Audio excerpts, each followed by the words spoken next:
What's up everybody, it's Crash from GBR and I'm bringing you another review. Today it's Oceanhorn, Monster of Uncharted Seas. Developed by Cornfox and Brothers and originally released on iOS in 2013, it is available now for PC, Mac, PS4, and Xbox One. All footage is from the Xbox One version and you can pick it up right now from the Xbox Store for $14.99. So let's pick up our sword and shield and jump into the review for Oceanhorn, Monster of Uncharted Seas. First up is content. Oceanhorn is a single-player only action-adventure game where you play as a little boy searching for his lost father. The events that unfold in the game's intro will set you on your grand journey, but as a little boy with merely a stick to defend himself, you are not properly equipped to take on the many foes that stand between you and your father. This stick will eventually become a sword and you will have access to other items such as a bow and arrow and bombs that you will need on your long quest. Now these items are unlocked by progressing through the game, and the only way to progress is by continually unlocking items. All this means is that for every item you unlock, it gives you a tool to use in the next area to continue your progression. The bombs help you get the bow and arrow. The bow and arrow will help you get the jumping boots. This is how the entire game will play out until you defeat the final boss. You begin your 10 to 12 hour journey on one island in the open world. Eventually this one island turns into 2 to 5 to 10 and so on. And most of these islands will each have a different look and feel. And within these islands are the dungeons and puzzles that you'll have to solve to unlock your gear and continue your quest. So the game is all about exploration, combat, and puzzle solving. You can take out the many monsters with your trusty sword and shield, items within the environment, or the few spells that you will learn. The puzzles, while not terribly difficult, are mainly focused on moving blocks around on switches or using the tools or weapons you have to figure out how to get past doors or other items blocking your way. Now because the game's progression is linked to the items you have, you're going to find that you're going to be doing a lot of backtracking. And this is because you will unlock the islands before you unlock some of the items you'll need to progress through these islands. So you're going to want to explore, and when you explore you'll find that you're going to sail to an island only to come across an area on that island that you can't access because you're missing a required item. Backtracking in adventure games like this is nothing new, but it becomes an issue in Oceanhorn because the game doesn't properly tell you where to go next. There are no mission objective markers like you may be used to in other games, nor is there anything to guide you to the next area that will progress the story and continue your journey.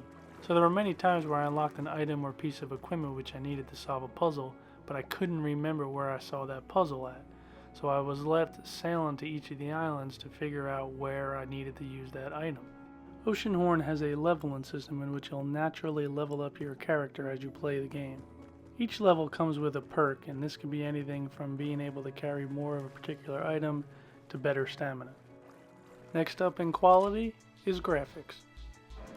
So Oceanhorn is a pretty looking game for the most part. The islands and dungeons you'll come across are going to be a mix of low and high res textures, and while you'll notice this as you're playing through the game, it's never really an issue in Oceanhorn. And this is simply because of what Oceanhorn is. It's not a game that's going to be pushing the graphical limits of the consoles, and you're not expecting it to. And this is apparent as soon as you start the game. It's a very colorful, cartoon graphical look that's reminiscent of some past action-adventure games. There are some decent lighting and shadow effects, and some of the islands have weather effects such as rain or fog. But the real standout is how gorgeous the water looks. Traveling from island to island is just a beautiful thing to look at. Next up is sound. Lifted this mass of land and separated us from the surface 1,000 years ago.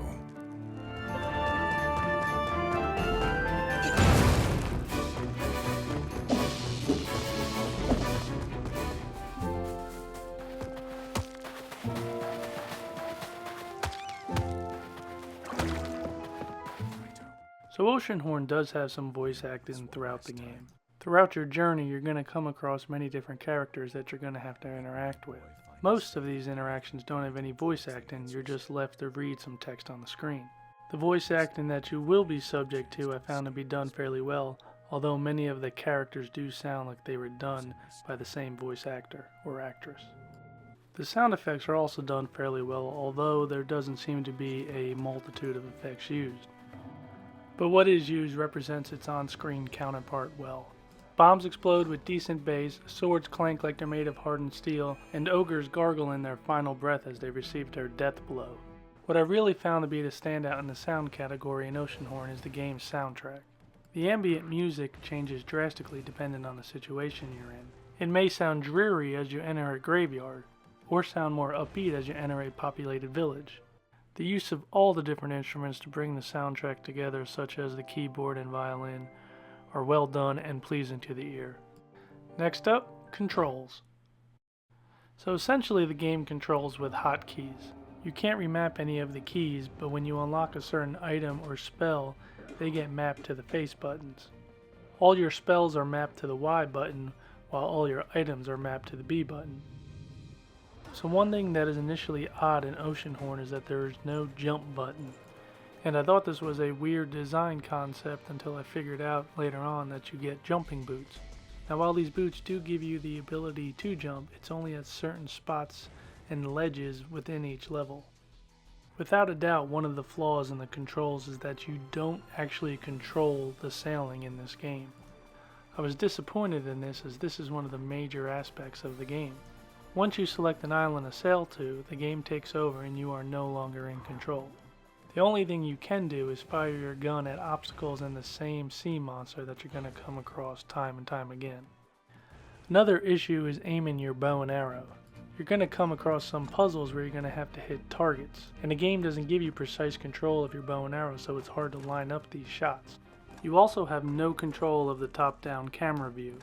I only found it to become an issue during some of the boss fights and roaming around some of the close quarter areas. Which brings us to performance. So Oceanhorn took me just over 11 hours to complete, and throughout all that time the game ran almost flawless. I suffered no major issues, crashes, or bugs. There was no screen tearing or clipping with very little frame rate drops. The game is optimized extremely well. The only issues I encountered were falling into a chest or falling into a part of the level that I couldn't jump out of.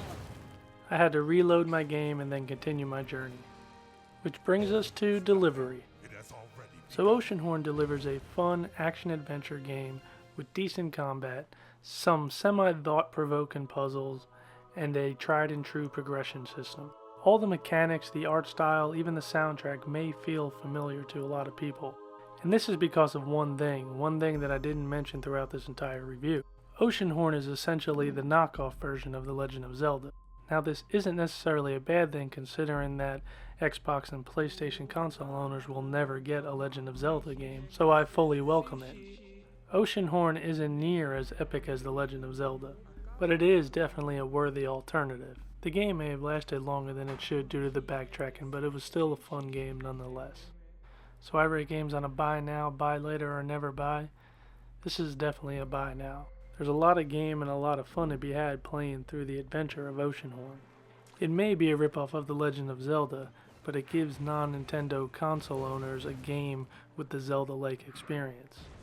So if you like the review, maybe subscribe, give me a thumbs up. If not, give me a thumbs down. Till next time, keep on gaming.